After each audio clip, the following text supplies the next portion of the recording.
Greetings, hello and welcome. Hello and welcome everybody who's watching us today live for Datalift number 7. Those of you that have been with us probably noticed that we're doing it in a different format today. So we're live streaming. We've moved away from the conferencing to actually streaming it live on LinkedIn and YouTube where you're following us today. So this is today the second online event leading to the Datalift Summit that the AI Guild is holding on-site in Berlin from the 22nd to the 24th of June 2022, so in just 4 months. For that summit, we have 12 keynotes confirmed and more than 20 use cases on data analytics and machine learning are also already confirmed. Moreover, you can join at least 2 3-hour hands-on workshops by leading experts, which I really recommend. 1/3 of the confirmed speakers are women, so the AI Guild is showing that many qualified female experts and leaders are available to teach and lead on the subject. Please register as soon as possible because we've limited attendance to 300 practitioners. On another note, unfortunately, today is also day 2 of Putin's war against the Ukraine and the Ukrainian people. I have friends in the Ukraine and in Russia. Today, my thoughts are with all those who are fleeing from Putin's army, who have been imprisoned by Putin's regime, and who are fighting against Putin. May the world community find a way of stopping Putin's war. Back to Datalift and to use cases for data analytics and machine learning that are in production. Let me emphasize the following. We are live streaming today on YouTube and LinkedIn, and on YouTube, the recording will stay available. Please send your questions to the speakers via chat, and they will respond at the end of the session. And finally, please use Datalift on social media and help us reach a wider audience.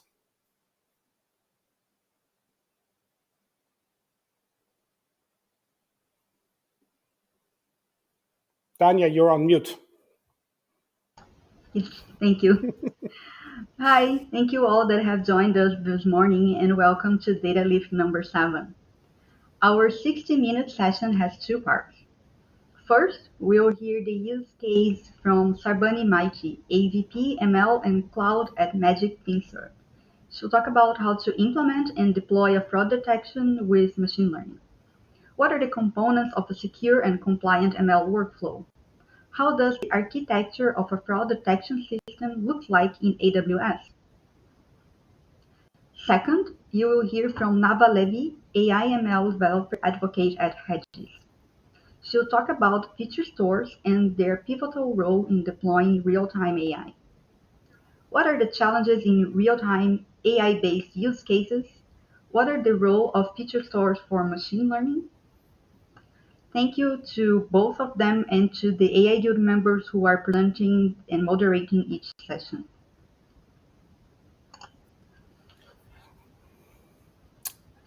Datalift was originally conceived by AI Guild members in the summer of 2022, so some year and a half ago. It was then an antidote to the COVID pandemic. As data literate people, we anticipate the successive waves of the pandemic and are keen to point out that for the economy, for the people, and for the government, there is a silver lining. We have the great opportunity to scale the data economy. Datalift is backed by the AI Guild community.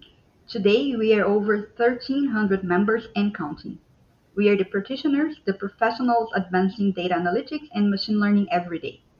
Together, AI Guild members have set the highest standard for technical competence, ethical behavior, business impact, and benefits to society.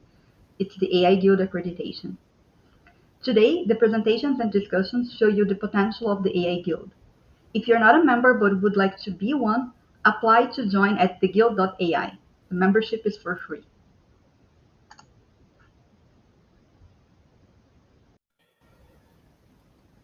So back to the Datalift Summit that will happen on-site in Berlin from 22 to 24 June 2022. As you can see, it consists of keynotes, use case sessions, workshops, networking sessions, and the AI Guild Summer Party to close off the event.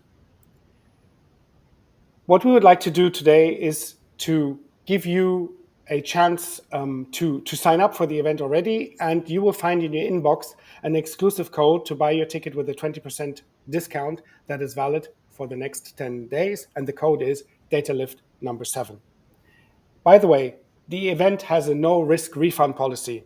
So we are really absolutely aware that the COVID pandemic looks like it might be endemic, but that there are risks.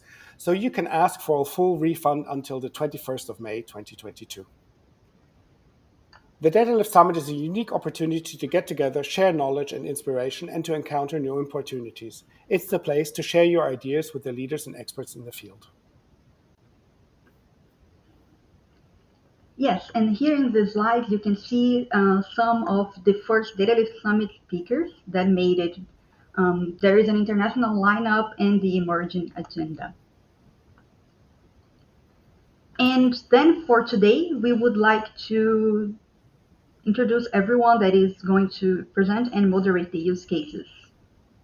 Exactly. So I'm going to toggle in everybody. Hello and welcome. Dânia, can you take out the presentation? Then everybody can see the speakers much better. Exactly. Thank you. So my name is Chris. I'm actually your technical host today. So I did a bit of introduction, but I'm otherwise going to be in the background. Our first speaker is going to be Sarbani. Sarbani. Yeah, Hello. hi. Hello, everyone. Thank you very much for this invitation. So my name is Sarbani. I am working as AVP Cloud and AIML practice in MagicFinServ. Thank you.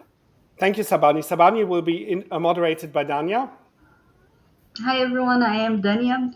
I am going to moderate Sarbani's use case today, and I am the Director of Datalift for the AI Guild. Happy to be here.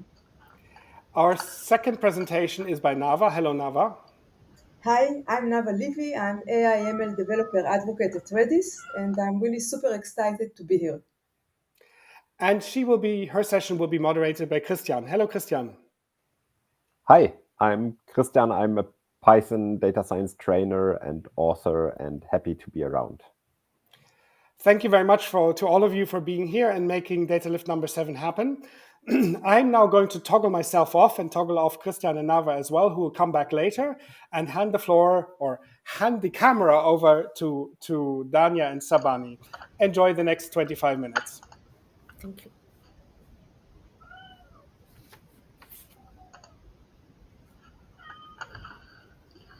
So welcome everyone to our first use case in production. Let's get started. First up is Sarbani Maiti. She is presenting the use case how to implement and deploy a fraud detector with machine learning. Sarbani is a leader of digital transformation with over 20 years of experience in large investment banks. She's helping businesses to leverage cloud, AI, and machine learning to build data-driven and production-ready solutions. Thank you, Sarbani, for being here today and presenting. Thank you, Dânia, for the lovely presentations. Okay, so can I share my screen? Yes, please go ahead. Okay.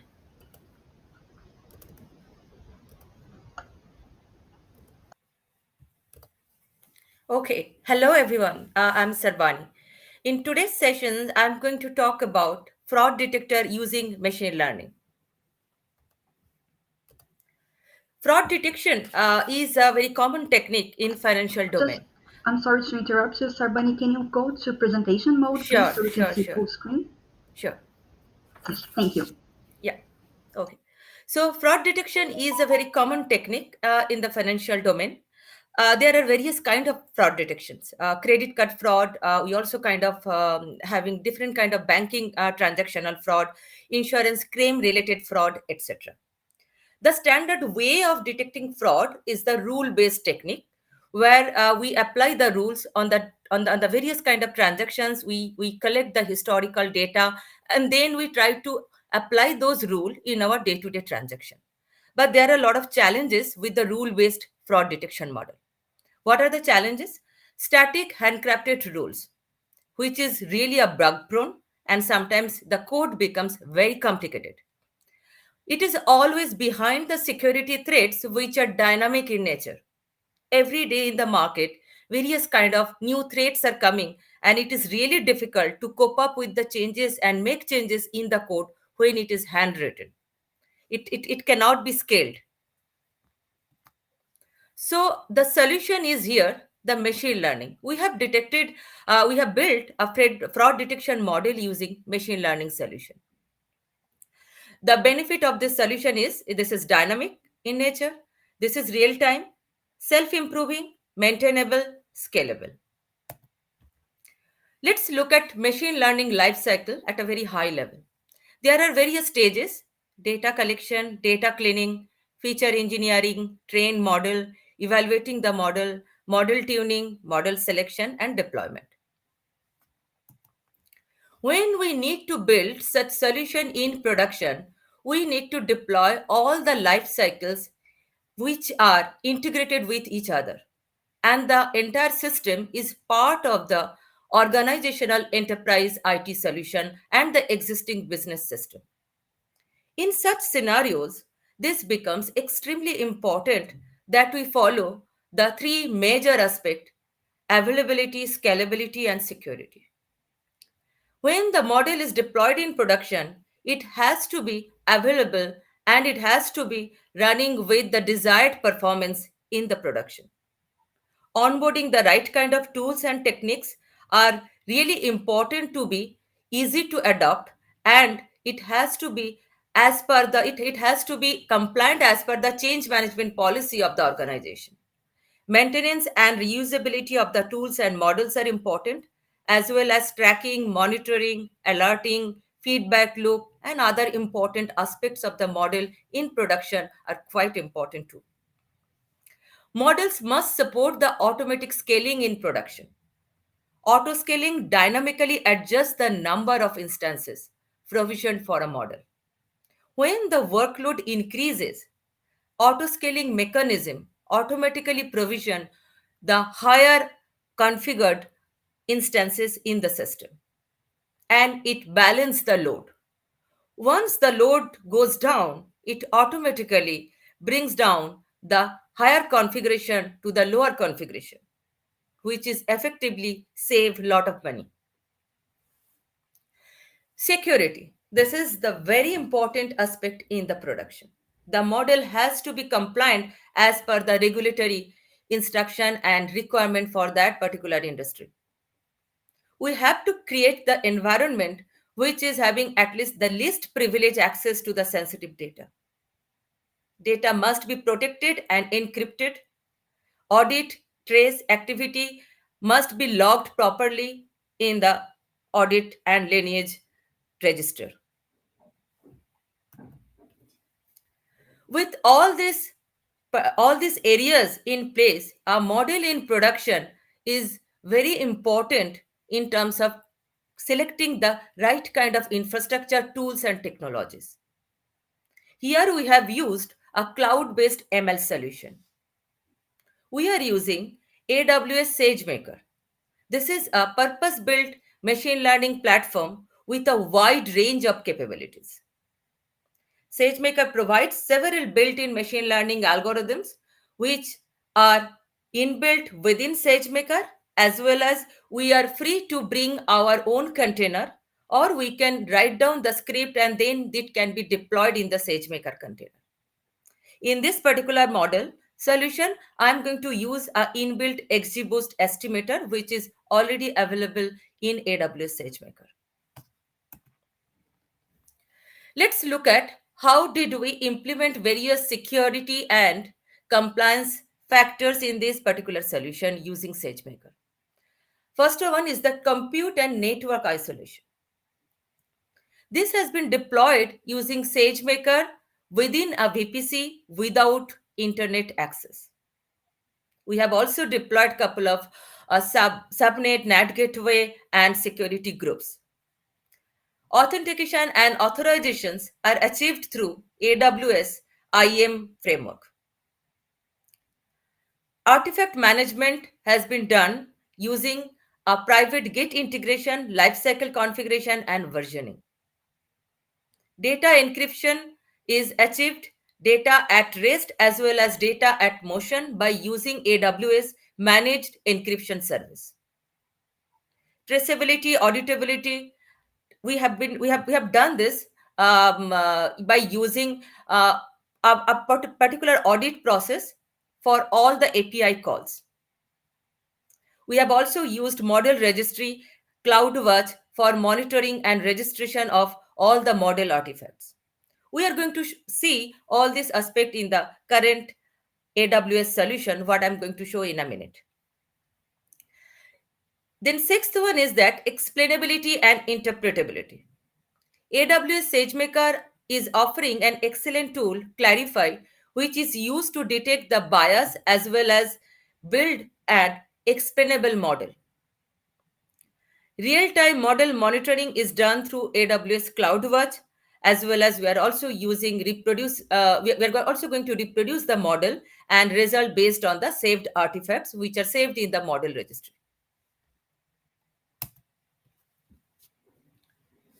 This is the high-level pipeline which is deployed in the SageMaker.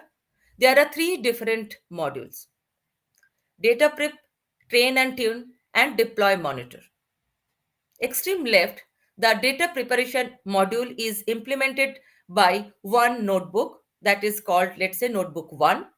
There are two notebooks, Notebook 2 and Notebook 3. They are the Jupyter Notebook, are used to deploy, they're used to build the training and tuning part of this model. Notebook 4 is used to deploy and monitor the model.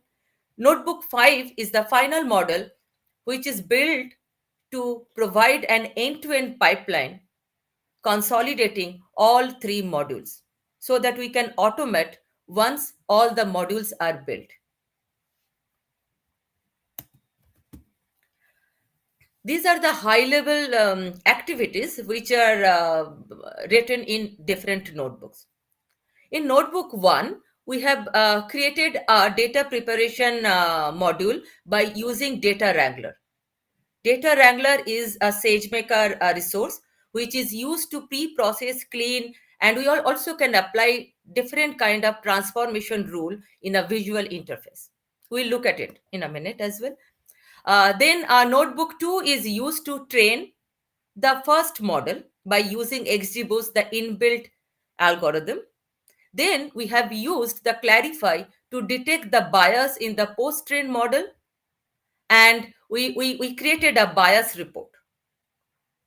This solution, in this particular solution, I have used a use case from car insurance industry. This particular car insurance data set is giving us two different data, claim data as well as customer data. Customer data will give us all the customer related artifacts, and claim data will provide all the claim details, as well as all the claims are labeled as fraud or not fraud. Objective of the model is to find out whether a particular claim transaction is fraudulent or not. For that, we have used a pre-labeled historical data set which will be used to train the XGBoost model. And finally, we'll be using the test data to evaluate the model which we are going to build. Notebook 3 will be used to mitigate the bias what will detect in the model 1, and then the second model will be created just to show how did we implement the versioning using model register. Also, we are going to apply the Clarify job here to create an explainable prediction model by using the Shape value techniques. In Notebook 4, the last step where we are going to deploy the model using SageMaker Endpoint. Notebook 5 is consolidation of all four different notebooks in a pipeline, which is another SageMaker service to deploy any model end-to-end in an automatic fashion.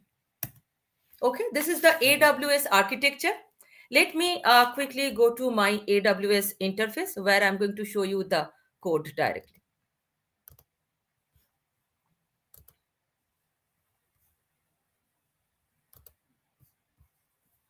Okay, this is my AWS account, and from AWS account, I'm going to use the SageMaker Studio. This is an excellent end-to-end ML platform. The SageMaker Studio, I'm having different user. I selected the fraud detection user, which is created by me for this particular demo. Now, once I will open this studio, it will take few minutes. So I have already opened that. This is the studio. In the studio, on the left-hand side, you can see the entire project folder. The main parent project folder name is Autoclaim Fraud Detection. Let's look at the data. As I said, I have taken two different data set, claim CSV. So this is a kind of data, policy ID, relationship with the driver, incident type, accident, nature of accident, and a lot of other features are here. And then the target variable is here fraud. Let's look at the customer CSV. In the customer CSV, we can see the details of each customer, the policy ID, customer age, then other artifacts are here, policy, annual premium, and rest of the stuff. What we are going to do, we are going to pre-process both the data set and we'll merge them to create the final training CSV. The train.csv file will be created. And a portion of the main data, as we know, train and test split, and test will be used to validate the model. Now let's go back to my parent folder. Here we can see 1, 2, 3, 4, the four models, four different notebooks which are used to build this entire solution. This is the notebook 1. In the notebook 1, initial sections, I can quickly walk through. These are the generic modules and libraries are imported here. The important is here, you can see there are several paths are created using the AWS S3 bucket. So for this particular project, all the artifacts, intermediate files, test data, everything will be stored in S3.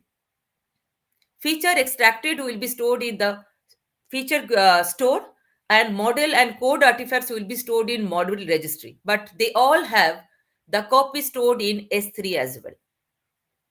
So this is the S3 bucket and prefix. Now let me show you, this is my S3 here. So this is the parent bucket.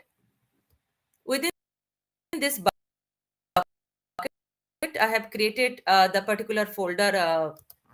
Within this demo, I have stored all the artifacts. Data, code, this clarify output are bias and explainability report. Then let's look at the data, train, test, and raw data. Raw data are stored here as well, customer and claim data. Going back to notebook 1. Here you can see, this is the benefit of using SageMaker. I am going to pass all the different instance type or machine which will be used for the training. Also, how to build the predictor. There also I'm going to use another different instance. And for clarify job, I'm going to use another instance. ML M4, ML C5, ML C5. ML M4 series are general purpose instances, which are used for machine learning, training jobs and all. C5 type, the type is changed here. C5 is compute optimized instances. Depending on the data and hit and trial, generally we come up with a particular instance type by looking at the time to process and the cost which is budgeted for this particular project. So that trade-off will be done depending on your use case. As this is demo, my data set is smaller one. I think we have around 3000 data. So this particular instances are quite good. They take generally 15 to 20 minutes to process. The training job, clarify job took at least half an hour. Otherwise, rest of the processing are within 10 minutes. But definitely in production, the data was 20 GB. So that way we had to take the higher version as well. Now there we have stored all the raw data. Then let me quickly go to the Wrangler. So here you can see I am using the customer flow and claim flow. The flow.flow files are created by Data Wrangler. Now all the resources, clarify, Data Wrangler, endpoint, pipeline, model register, everything will be available here. If I click on this tab, it will take me to the SageMaker resources. Here I can see endpoint, Data Wrangler, FeatureStore, all are available. Let's look at this Data Wrangler first. It will load and these are the two flow files I have created. So let me open that. I think I have not. Oh, I have opened it. Okay, so this is already open. Generally, it takes again 2-3 minutes to open. Let's just click it. So here you can see this is a typical ETL diagram. The first one is the source. If I click on it and then I click on edit dataset, this is taking me to the S3 bucket. Now, as I see, this is my S3 one. This is my project S3 bucket. Here, I wanted to load the raw data file from here. So this is already mapped. I don't want to do anything here right now because it's already applied. Then this two raw data file will be transformed by various rules. And then here you can see several options where we can export the output of data Wrangler S3 or pipeline or Spark code or to the FeatureStore directly. But we are going to create the output file here and then they will be stored here directly. Both the flow file are stored here in this SageMaker instance locally. This is one aspect I just adopted. You can take it up in a different way as well. These flow files are now used here and finally they are processed and they are converted to the pre-processed file, which will be converted to the Panda data frame by the FeatureStore. All the data and features are stored in the FeatureStore here, and FeatureStore data can be extracted by using the Athena query. So here exactly we are creating the feature group. It's a lot of code here. So I'll just quickly move to the last part. So here you can see this Athena query will help us to extract the data from the FeatureStore, and that can be used as a Panda data frame in rest of the notebook. Once the data is available to the Panda or in this particular instance as a CSV file, then we'll apply all the train test split and we'll create the train and test data. These are the sample train and test data, and we'll move to the next one. I'm sorry to interrupt you, Sarbani. We are running in the final minutes of the presentation. We have around 2 more minutes. I want to ask the audience if you have any questions. There's still time to send them in the chat so Sarbani can answer them. We do have a lot of code in there, and I'm wondering if there is any way people can access it to have a look later with more details. Yeah, I will share the GitHub link on the chat box. I'll share that sample code which is already available on the AWS side. I have made some changes here, but they are all customizable. People can change it as per their business requirement. Great, thank you. And what about this data? Is it also available? This data that you use it for the fraud detection use case? Right. So data is also available online. Good. It's a test data.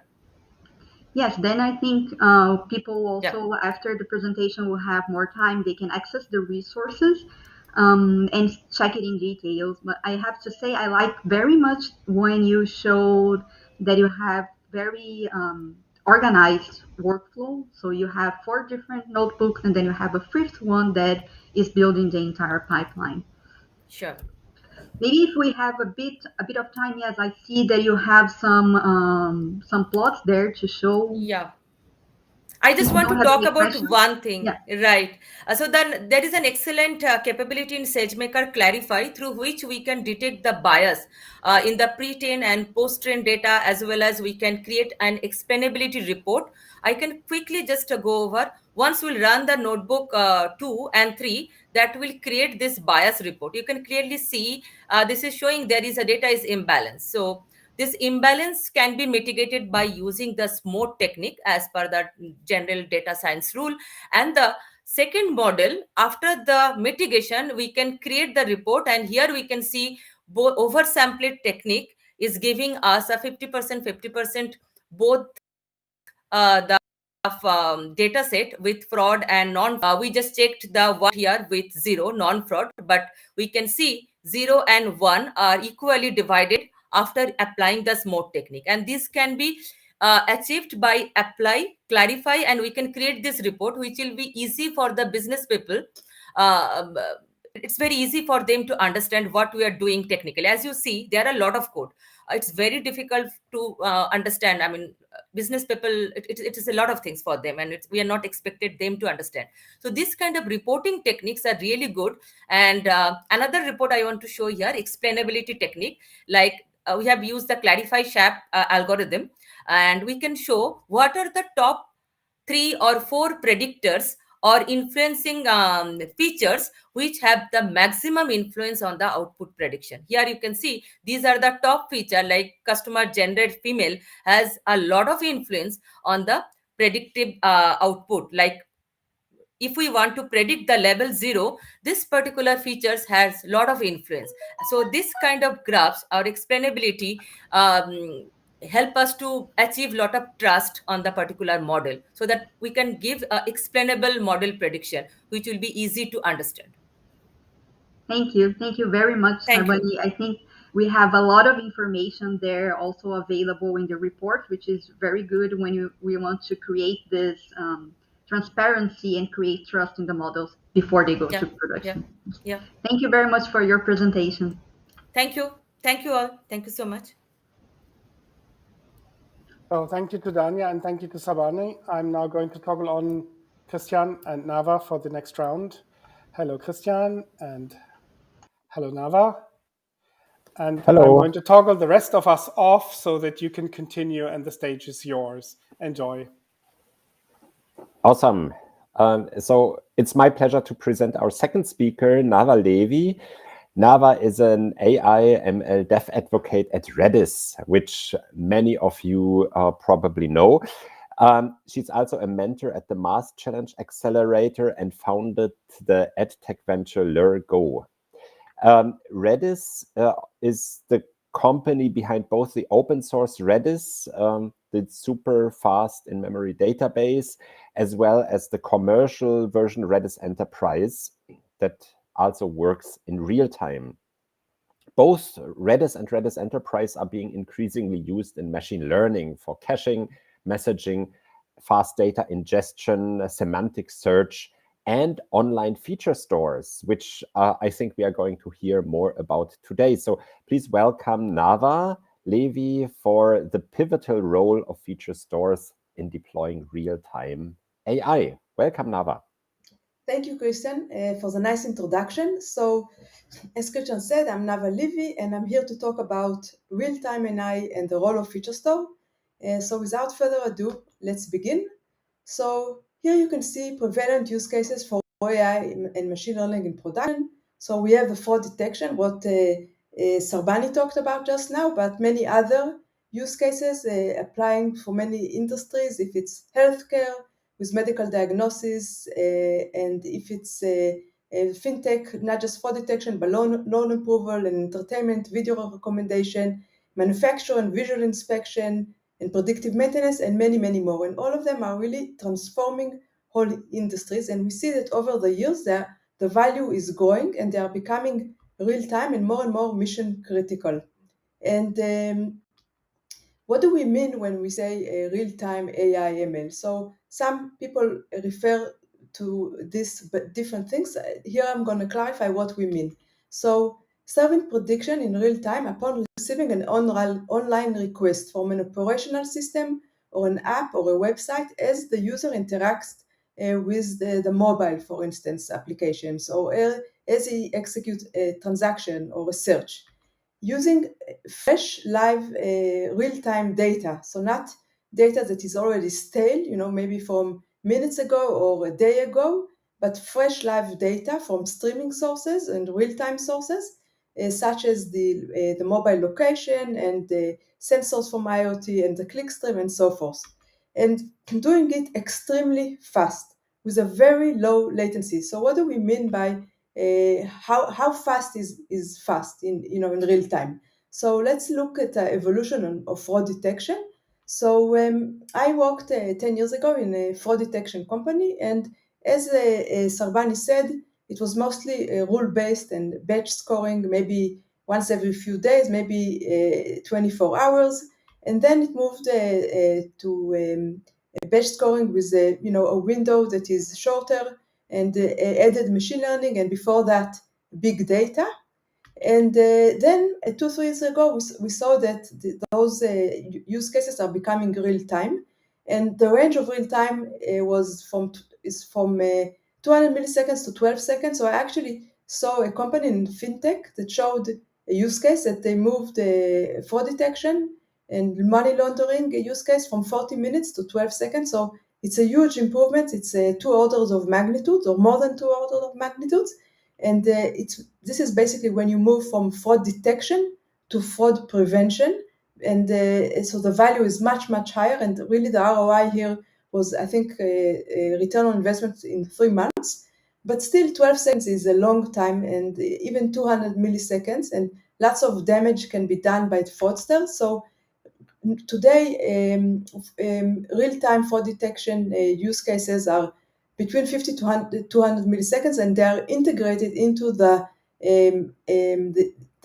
let's say the e-commerce purchase or whatever we are checking for, fraud for. And we don't want to impact the experience of the users. They want to make a purchase, and they don't want to know that behind the scene there is that we are checking if it's fraud or not. They are good customers, and their experience should be instantaneous. And I'm going to talk about touch upon the use cases of AT&T and Ekata as it relates to deploying in production. And but this is not all. This end-to-end latency that I just mentioned is comprised of several components. And here I have the components: the network latency, application pipeline latency, feature serving, and model scoring. And the sum of these it has to be less than the end-to-end latency. So if we store the features in a data store, it has to be much, much less than 50 milliseconds if the end-to-end latency is 50 milliseconds. And we'll talk about it some more. So latency is the most important requirement for real-time application, but it's not just all. It has to be stable latency. So also on P99, that 99% of the transactions will be of the reads from the data store, for instance, will be less than the required latency, or 99% of the end-to-end latency will be less than the 50 milliseconds latency or 100 milliseconds latency. And it also has to be with high throughput. So it could be hundreds of requests per second or millions of requests per second. It has to be at scale, with supporting terabytes of data, and still maintaining high accuracy. So the data should be fresh and everything should be as it was supposed to be performed, with no deterioration. And because of that, we see more and more fraud detection and generally real-time AI use cases being part of the critical flow.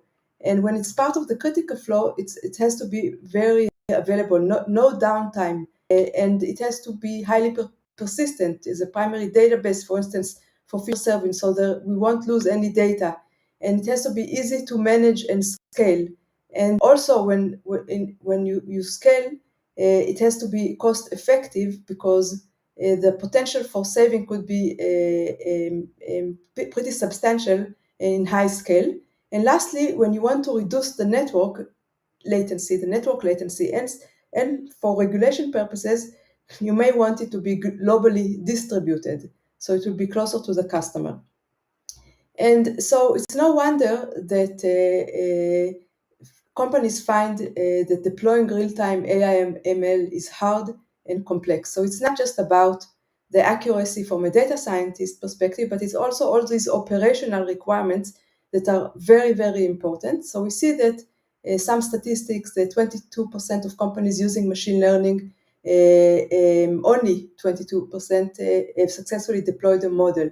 And 85% of machine learning models never make it to production. So even if a company did manage to deploy a use case to production, maybe it was a batch use case, but the real-time one, it didn't manage. And even after a model is deployed in production, many crash and burn afterwards because of things like data drift and concept drift and other performance issues. So in this talk, I'm going to give you some insights, share best practices, and architectures from companies successfully deploying real-time AI/ML. And here on the left, you can see companies that have successfully deployed real-time AI/ML at scale and themselves. And on the right side, there are companies are providing infrastructure for companies, software and infrastructure to deploy real-time AI/ML. And these are just examples. There are many more. And most you find most often that they rely on Redis or Redis Enterprise to power the real-time data layer for machine learning. And in this short presentation, I won't be able to go to do justice to these very interesting use cases. But what's nice about the community of machine learning that there is a culture of sharing. So a lot of these use cases you will find online in blogs, articles, videos, presentations. So I encourage you afterwards to go and look at them in more detail. And I hope that maybe in the comments of the YouTube video we'll provide some of the resources, the links to some of the resources that I'll mention in this presentation. So let's start with Ekata. So Ekata is a global leader of identity verification and fraud prevention. It's now a MasterCard company. It was acquired mid last year for about almost $1 billion, and it serves thousands of enterprises that you are all familiar with in addressing their concerns of identity verification and helping them prevent fraud. And in this case, we're going to talk about the transaction risk API and the identity graph that Redis is used for. And Redis is the key value store for the identity graph data. If you're not familiar with Redis, so it's a super fast key value store. The equivalent for you, a data scientist among you, is a super fast Python dictionary, but it's not just a key value store. It actually can support any data types and any data structures. If it's hashes and lists and sets and sorted sets and graph and streams and JSON documents and more. And in this respect, the identity graph is represented in Redis as a sorted set. And here you can on the right you can see the requirements. So we talked about the end-to-end latency. So the end-to-end transaction risk API is 100 milliseconds. Subgraph retrieval is 20 milliseconds, and because it can involve many reads to get all the information related to an identity, maybe all its friends and their emails and their addresses, etc., then the data store or Redis latency has to be less than half a millisecond. And it has to be consistent and stable and available, and the throughput is hundreds of queries per second and terabytes of data. And to do that, you need to have a technology stack that is geared for speed from start. So as you can see, Ekata is saying powered by the fastest and most reliable tech stack in the market, and it's not just Redis.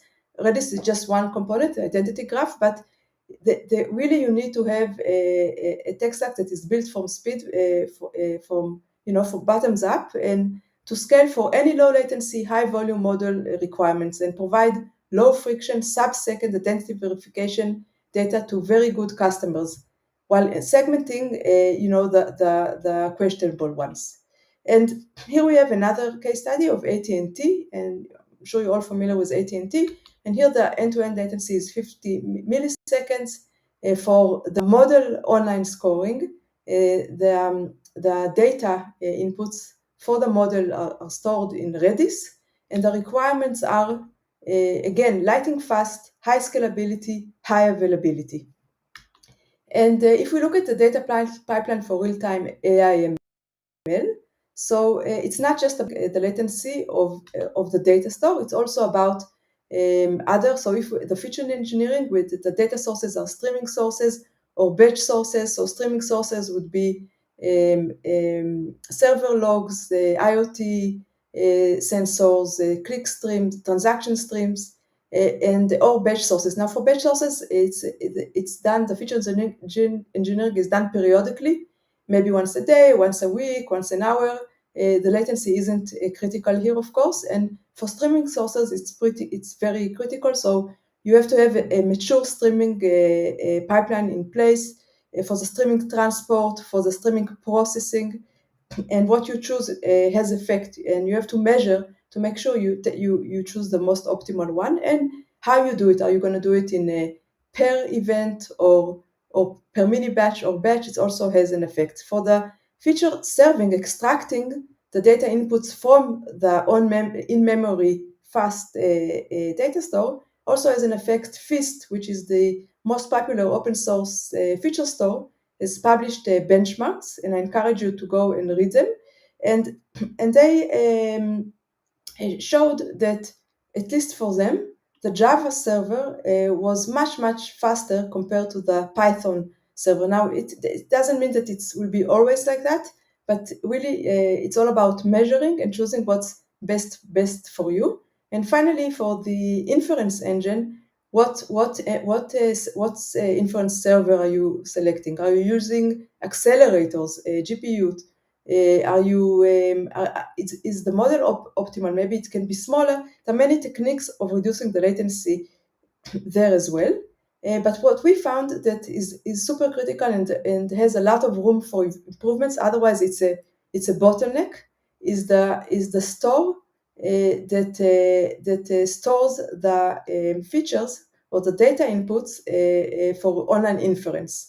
And often this store is called online store or online feature store, and it's really a critical component of the real-time data layer for machine learning and AI. And most often, for low latency, high throughput use cases, Redis is selected as the online feature store.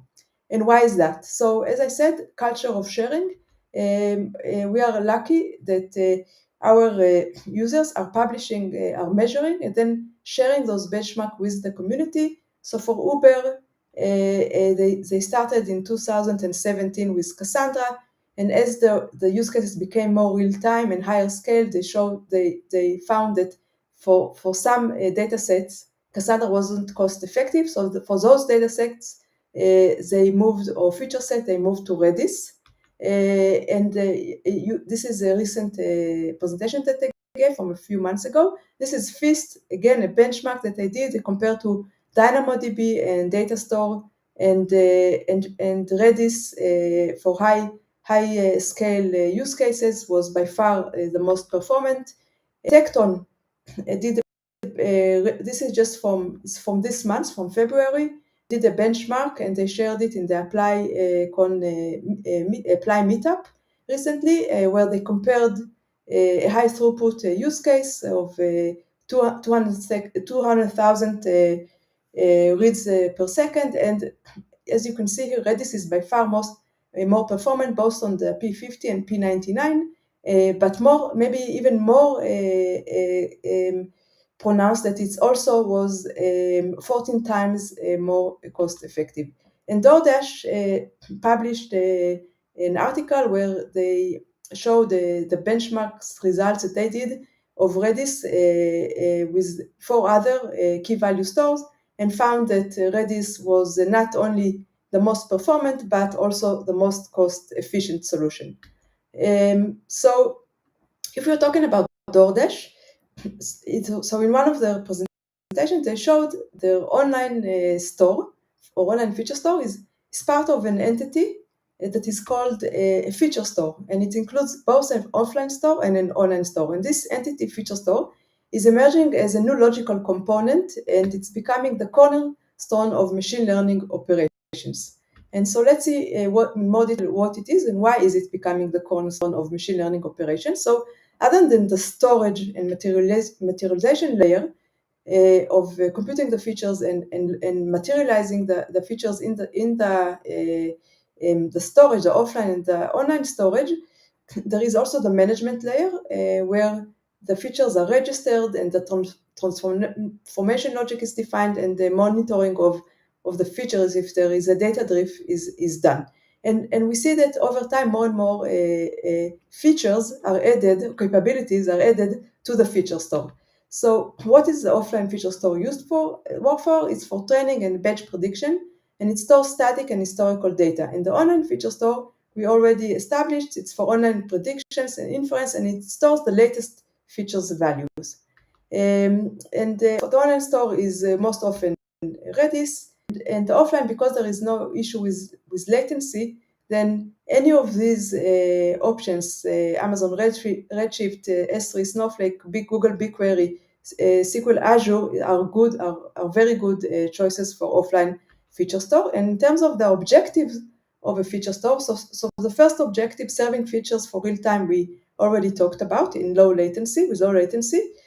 But the second one is avoiding training serving skew. So what companies found out that once they deploy to production, the performance is not as good. And the reason is that the pipeline, the batch pipeline that is used for training the models is different from the streaming pipeline that is used for serving the features for production. So the features are computed slightly differently, and this leads to a skew. So one of the goals of the feature store is to define the logic of the queries in one central place to avoid this skew. Now, very nice byproduct of this is that once those features are defined, then they can be reused across use cases by the same data scientist that created those features, but also across data scientists in the organization. So if I created a feature which is a time stream's first transaction, and it's for a fraud detection use case, maybe another data scientist for use case of churn will want to use this feature as well. And it doesn't need to reinvent the wheel and spend so much time on feature engineering. And we know that data scientists spend more than 50% of their time on that. So to have one source of truth and to do it much more faster and efficiently, we have the feature store for that. And the feature store is an emerging concept. So there isn't just one architecture. This is an architecture of the FIST, the most popular open source feature store. And you can see some of the customers or the companies are using Redis for the online feature store. And now here in this flow, you can't see the ingestion from streaming sources. So FIST added support, so they're all the time improving and adding capabilities to streaming, and it's only supported for Redis, and because Redis customers are mostly for real-time use cases, and this streaming sources is very important, having fresh live data. This is a Wix feature store, and Wix is a very successful website building company, with 200 millions of customers. And their feature store, they only load features to the online feature store once a user logged in, once there is an event, and in a process that is called warm-up. It takes several seconds. So this is kind of slow. On the other hand, the real-time stream is on event, so it's not even near real-time, it's really real-time. So in this respect, it's fast. So this is a good option if you know that it's not for mission critical applications, because sometimes there will be a miss. There won't be a feature stored, and it will take several seconds for that specific feature to be loaded for that particular user. But for most of the times, it will be very efficient and fast and efficient in terms of the memory that is stored in the online store. But again, it's not for mission critical flows. And this is an example of the architecture of Quack. Here you can see that there is we are at 20 minutes. It would be great if you could start wrapping up so we have some time for questions. Thank you. Okay. Thank you, Kristian, for telling me. So this is a unified pipeline for both the offline and the online, the batch sources and the streaming sources. And the advantage just here is there is less skew in terms of training to serving skew. So you see there are many options of doing it, and and all of them are good and depending on the use cases and your needs. And so I'll just start to wrap up. What are the key considerations for real-time data layer for AI/ML? We talked about high throughput, low latency, at scale, and different data types or structures. Let's talk about scaling cost effectively. So for Ekata, they saw that they have an opportunity to reduce cost substantially by moving to Redis on Flash, which is or adding Redis on Flash to the Redis Enterprise, which is a tiered memory architecture, and they saved hundreds of thousands of dollars every year because of that, because only 30% of the features that are stored in the DRAM and the rest on Flash, with no sacrifice in latency, because Redis is so fast, and half a millisecond Redis is really nothing for Redis. Redis can do below a tenth of a millisecond, so there is a lot of room for saving, and Redis on Flash is an opportunity to do that. It's also used as a primary database, so 4 nines availability, multiple availability zones, replications, making sure that there is no data loss was also super important. And again, Redis is 5 nines availability, so complying with 4 nines availability is really not a problem. And we see more use cases are moving to 5 nines as a requirement. And finally, Ekata wanted to focus on their business, what they do best, and not on managing a pipeline. So they chose for a managed service, like a database as a service, with 24/7 support using Redis Enterprise Cloud. So if my key takeaways from the presentation is that RealTime AIML rely on super fast data stores for serving features or data inputs for model online predictions or inference. These data stores are often called online stores or online feature stores and are a critical component of the real-time data layer for AI ML. For low latency and high throughput use cases, Redis is most often selected as infrastructure for those online stores. And online stores together with offline stores make up an emerging and logical component called FeatureStore, which is becoming the cornerstone of MLOps. And we discussed some of the benefits. These are some of the options, very good options for offline stores, and there are different architectures, as we saw, for implementing FeatureStore, from open source, which is like Feast, and built from scratch is what Wix did, or buy or subscribe, as you can do with Tekton or Quack. And Redis OSS is a great option to start with for the online store, and moving on to Redis Enterprise Cloud as you scale for higher availability, more clusters, persistence management, simplicity, 24 support, and cost saving with multi-tenancy and Redis on Flash. So where to go next? And this is really my last slide. If you're on feature stores, I suggest that you just play with open source Feast with Redis. You can check it out, the tutorials on Feast on Azure or Redis with Feast quick starts. And it's open source, it's free, and you can get a feel what is the value for FeatureStore. And even if you're just one data scientist, you can do that. And you already have an online FeatureStore, but you're not using Redis, and now you run up into latency issues, then consider adding Redis as another online store side by side, or better yet, replacing your existing stack with a stack that is built for speed with Redis on Flash with a tier memory access. If you are already using Redis for online store, but right now that you're outgrowing it, then consider Redis Enterprise to save cost and for better availability and persistency, and the convenient management with 24 support with Redis Enterprise Cloud. And with that, if there are any questions, I'll be happy to answer them. Thank you very much for listening. Thank you very much, Nava, for your talk. I'm not seeing any questions in the chat, but I do have one on my own, and that is if I'm new to Redis and I want to learn a little bit about the more about the system apart from a Hello World example, what would you recommend where would you recommend me to start? Okay, so this is an excellent question.